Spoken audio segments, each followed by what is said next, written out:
Hello friends, तो स्वागत है एक बार फिर से आपका अपने यूट्यूब चैनल में। और हम बुद्धि वाला टॉपिक जो है उसके अबाउट पढ़ रहे हैं। वो वाला टॉपिक हमारा चल रहा है।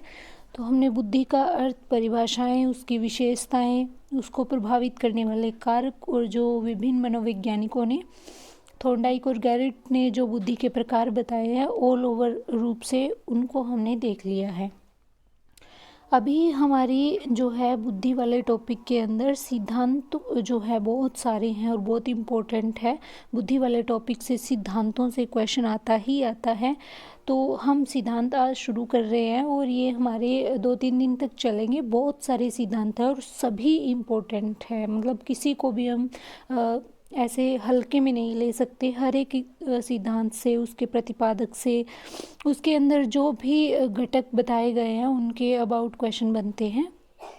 तो सबसे पहला और सबसे प्राचीन और सबसे जो है मतलब पहले स्थापित होने वाला सिद्धांत है वो है एक खंड, एक तत्व या एक कारकीय सिद्धांत।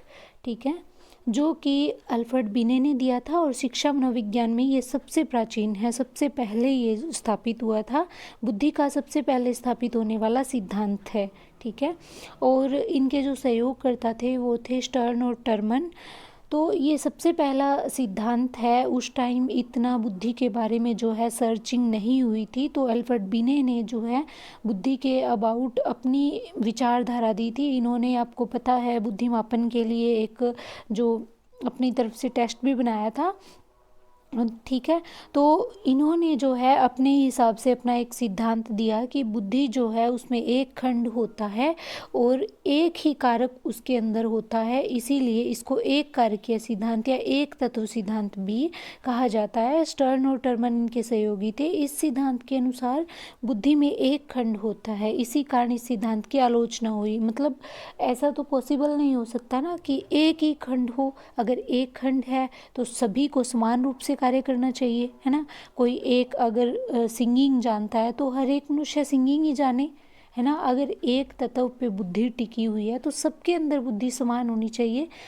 आलोचना हुई कि अगर सभी व्यक्तियों में बुद्धि का एक तत्व एक जैसा होता है तो क्या कारण है कि एक जैसे कार्य नहीं करते सभी। मतलब इन्होंने कहा कि एक कारक होता है बुद्धि में, तो अगर एक कारक है तो अगर वो सभी में समान है तो सभी एक जैसे कार्य क्यों नहीं करते। इस वजह से इस सिद्धांत की आलोचना हुई, क्योंकि इस आलोचना का आधार निरंकुश था। मतलब ऐसा जो है, कब इन्होंने इस तरीके की आलोचना की थी, उस आलोचना का ऐसा कारण बताया था कि आलोचना क्यों की है, कि उस कारण पे कोई अंकुश नहीं लगा पाया। बिने खुद भी अंकुश नहीं लगा पाए। वो नहीं बता पाए कि वो आलोचना का रिप्लाई नहीं दे पाए। इसीलिए इसको निरंकुशवादी सिद्धांत भी कहा जाता है।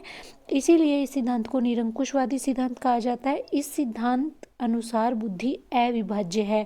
मतलब उसको विभाजित नहीं किया जा सकता, उसको तोड़ा नहीं जा सकता, उसके टुकड़े नहीं किए जा सकते, क्योंकि उसका एक ही खंड होता है, एक ही कारक होता है और वो कारक सभी में समान होता है। ऐसा बिने ने कहा और ये सिद्धांत जो है टोटली आलोचित हुआ। इसकी आलोचना हुई भर भर के और ये जो है फेल हो गया। इसका कोई औचित्य बाद में नहीं रहा। उसके बाद में स्पीयरमैन आए और स्पीयरमैन ने अपना एक सिद्धांत दिया जिसे द्वितत्व का सिद्धांत कहते हैं। द्विखंड या द्विकारकीय सिद्धांत भी कहा जाता है। ये स्पीयरमैन ने दिया और ये इंग्लैंड से थे।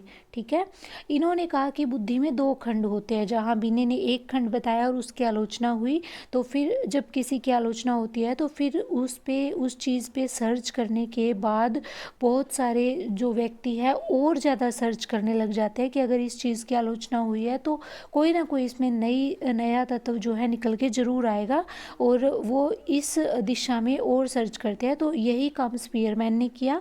उन्होंने इसको और ज़्यादा सर्च किया, देखा, समझा, जाना इसके बारे में। तो इन्होंने अपने दो खंड बताए और इसी सिद्धांत ने अन्य सिद्धांतों की नींव रखी। जहाँ पे पहला सिद्धांत बिने ने जो दिया था वो फेल हो गया था, हालांकि वो प्राचीन सिद्धांत है बुद्धि का, लेकिन जो नींव रखी थी अन्य सिद्धांतों की वो द्वितत्व सिद्धांत जो कि स्पीयरमैन ने दिया था, इनके सिद्धांत ने नींव रखी थी बाकी सिद्धांतों की। इन्होंने दो खंड बताए, दो कारक बताए, दो तत्व भी कहा जा सकता है। और वो कौन कौन से थे? इन्होंने बताए सामान्य कारक और विशिष्ट कारक। इन्होंने कहा कि जो सामान्य कारक होता है यानी जनरल फैक्टर, ठीक है, ये सभी में जन्मजात होता है, सभी में विद्यमान होता है, हर एक व्यक्ति के अंदर होता है ये। और विशिष्ट कारक होता है स्पेशल फैक्टर, जो कि हर एक व्यक्ति में अलग अलग होता है, ठीक है, हर एक व्यक्ति में अपने हिसाब से, अपनी आदतों रुचियों के हिसाब से होता है। जनरल फैक्टर जो होता है ये जन्मजात होता है, और एस फैक्टर जो होता है, स्पेशल फैक्टर, विशिष्ट कारक जो होता है, ये वातावरण में आने के बाद बनता है। इस तरीके से जैसे ये मैंने स्ट्रक्चर बनाया है, कुछ जनरल फैक्टर होता है एक, और जो एस फैक्टर है वो बहुत सारे होते हैं व्यक्ति के अंदर, ठीक है। जैसे कोई व्यक्ति शरीर से अच्छा खासा मतलब मोटा तगड़ा है, ठीक है, उसके शरीर में काफ़ी मतलब स्ट्रोंगनेस है, वो अच्छा खाता पीता है और अच्छे शरीर वाला है, तो ये उसका जनरल फैक्टर है। तो उसके बेस पे वो कौन कौन से स्पेशल फैक्टर अपना सकता है? वो अच्छा धावक हो सकता है, वो अच्छा क्रिकेटर हो सकता है, वो अच्छी कुश्ती लड़ सकता है, वो अच्छे भारी भरकम जो भार उठाने वाले काम है वो कर सकता है, वो भारी भरकम चीज़ों को जल्दी से तोड़ सकता है। तो इस तरीके से वो है अपने इस जनरल फैक्टर से बहुत सारे स्पेशल फैक्टर बना सकता है, ठीक है। तो ये होता है इन दोनों कारकों का कार्य जो कि स्पीयरमैन ने बताए। अब इनके अंदर अंतर क्या है? अंतर क्या है? सामान्य कारक और विशिष्ट कारक, जनरल फैक्टर और स्पेशल फैक्टर में अंतर क्या है? तो जो जनरल फैक्टर होता है, सामान्य कारक होता है, वो जन्मजात होता है, लेकिन विशिष्ट तत्व यानी स्पेशल फैक्टर अर्जित होता है। जन्म के समय यह उपस्थित होता है, मतलब जो जनरल फैक्टर होता है, सामान्य कारक होता है, ये जन्म से ही हमारे अंदर विद्यमान होता है, प्रत्येक इंसान के अंदर विद्यमान होता है। लेकिन जो विशिष्ट कारक है, जो स्पेशल फैक्टर है, ये प्रशिक्षण के द्वारा आता है। प्रशिक्षण का मतलब ये नहीं है कि हर एक स्पेशल फैक्टर के लिए प्रशिक्षण लेना पड़ेगा, नहीं। प्रशिक्षण का मतलब है वातावरण के साथ जब अंतः क्रिया करते हैं तब आता है ये, ठीक है।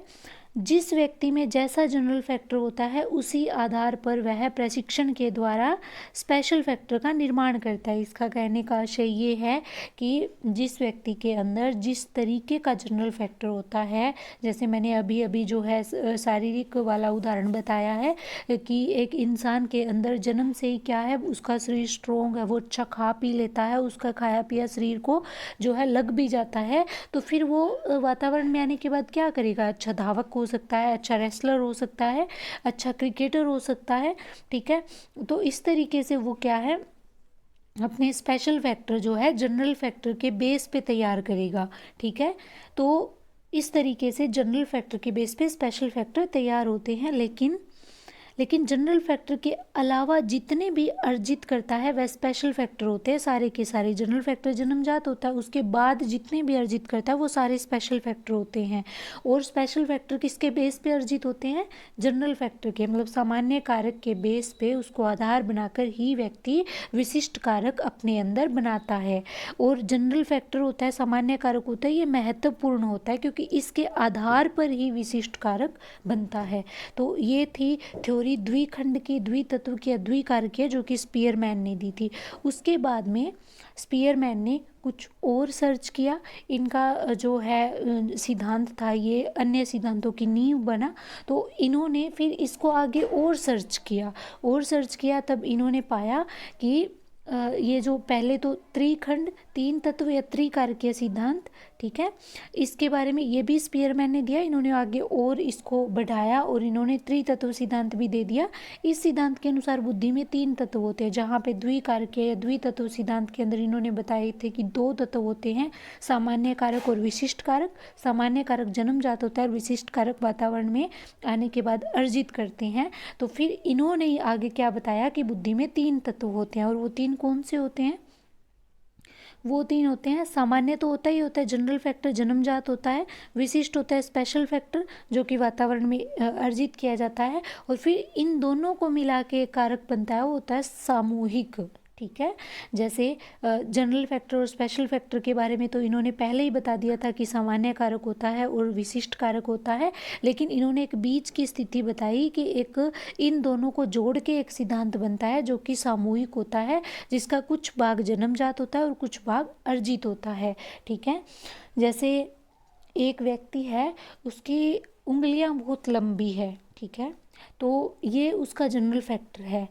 उंगलियां लंबी होने की वजह से उसने टाइपिंग सीखी, ठीक है, तो वो एक अच्छा टाइपिस्ट बन गया, तो ये उसका स्पेशल फैक्टर था, ठीक है। इन दोनों को अगर मिला दिया जाए, जैसे व्यक्ति की उंगलियां लंबी थी, ये जनरल फैक्टर है, उसने टाइपिंग सीखी, उंगलियां लंबी थी इसीलिए टाइपिंग सीखी, क्योंकि उसको टाइपिंग करना आसान लगा क्योंकि उसकी उंगलियां लंबी थी, तो टाइपिंग सीखना कौन सा स्पेशल फैक्टर था। फिर वो एक बहुत अच्छा बढ़िया वाला टाइपिस्ट बन गया, तो ये इन दोनों को मिक्स करके बना, ठीक है। मतलब उंगलियां लंबी होना जनरल फैक्टर, टाइपिंग सीखना स्पेशल फैक्टर, और एक बहुत अच्छा टाइपिस्ट बन जाना सामूहिक, इन दोनों का मिला जुला रूप, यानी कुछ भाग जन्मजात, मतलब उसकी उंगलियां लंबी है जन्मजात और उसने टाइपिंग सीखी, अर्जित कारक सामान्य जो है स्पेशल फैक्टर, इन दोनों को मिला के वो बहुत अच्छा टाइपिस्ट बन गया, वो कौन सा है, सामूहिक कारक। तो इस तरीके से इन्होंने त्रितत्व सिद्धांत भी दे दिया, त्रिकारक सिद्धांत भी दे दिया। पहले इन्होंने द्वितत्व सिद्धांत दिया स्पीयरमैन ने, और फिर इन्होंने त्रितत्व सिद्धांत दे दिया, जिसमें इन्होंने एक सामूहिक फैक्टर भी बता दिया, जो कि समूह मतलब दोनों को मिला के बनता है। एक तो टोटली जन्मजात होता है, एक टोटली अर्जित होता है, और जो दोनों को मिला के बनता है, कुछ अर्जित कुछ जन्मजात, इन दोनों से बनता है जो सामूहिक होता है। तो इस तरीके से इन्होंने अपना सिद्धांत दिया। तो इनका जो द्वितत्व वाला सिद्धांत है ना, ये सभी सिद्धांतों की नींव माना जाता है, और क्योंकि इनके सिद्धांत की आलोचना नहीं होती, इनके सिद्धांत से बाकी मनोवैज्ञानिकों ने अलग अलग सिद्धांत देने शुरू किए थे। देखा जाए तो स्पेशल फैक्टर वो जो है, इनके स्पेशल फैक्टर के आधार पे बहुत सारे वैज्ञानिकों ने बहुतत्व सिद्धांत दिया। देखा जाए तो स्पेशल फैक्टर भी अपने आप में बहुत सारे तत्व होते हैं, ठीक है। तो इस तरीके से अलग अलग मनोवैज्ञानिकों ने इनके सिद्धांत को आधार बनाकर बहुत सारे सिद्धांत अपने अपने दिए। तो ये थी आज की क्लास, और नेक्स्ट जो क्लास होगी हमारी अलग सिद्धांत के बारे में जिक्र करेंगे। ये छोटे छोटे सिद्धांत थे आज वाली क्लास के अंदर, लेकिन इम्पोर्टेंट थे। आपको इनका प्रतिपादक और इनके जो कुछ इम्पोर्टेंट बातें हैं, जैसे द्वितत्व सिद्धांत से क्वेश्चन बहुत बार बनते हैं कि सामान्य फैक्टर क्या होता है, स्पेशल फैक्टर क्या होता है, इस तरीके से तो इनसे क्वेश्चन बनते रहते हैं, तो आप इनको याद रखेंगे। और नेक्स्ट मिलते हैं कल वीडियो में और नए सिद्धांत के साथ। ये सिद्धांतों वाली सारी क्लासेस इंपॉर्टेंट होगी, तो मिलते हैं नेक्स्ट वीडियो में। तब तक के लिए वीडियो को शेयर करें, चैनल को सब्सक्राइब करें। Thank you.